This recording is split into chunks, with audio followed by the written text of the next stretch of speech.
My husband bought me this watercolor paper thinking it was a block because right here it says block. And I always wanted a watercolor block because I was very curious as to like what that felt like or what it was and stuff. So I got this and this was like $30 and there's only 12 sheets in here, right?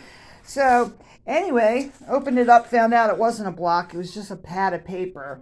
But anyway, the other day I made a video on this painting, this the view that's kind of like where I live, and I was like, well, you know what, I'm gonna break this pad out and I'm gonna do a painting on it. And so I did.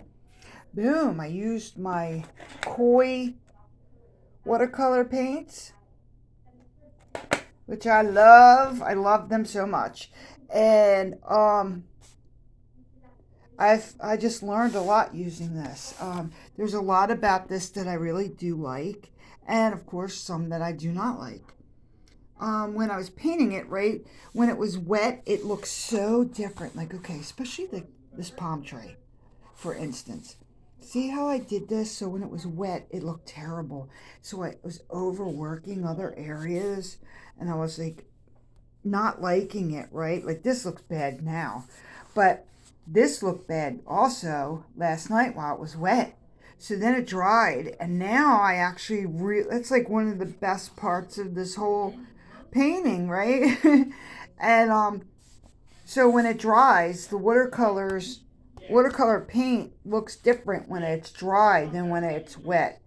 So yeah, I learned a lot using it, and it's definitely a really strange medium using watercolors. And I don't know about you guys, but because this stuff was so expensive, I had a little hard time writing on it.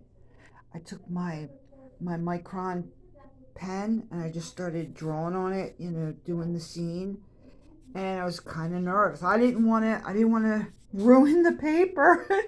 My husband was like, "That's why I got it for you.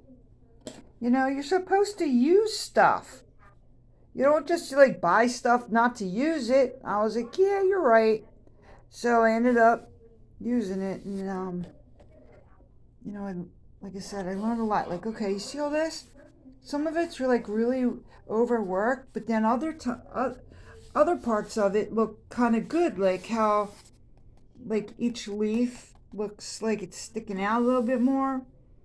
Um, the little background stuff, this little trees over here. The paper was very, very gritty too. It was kind of weird. I don't know how to explain it. It was really, I had to wet it really good to paint on it. Do like wet and wet. And if I didn't, like right here, it was so dark. I thought I ruined it. I was like, oh no, this really, really dark fence piece that's back there.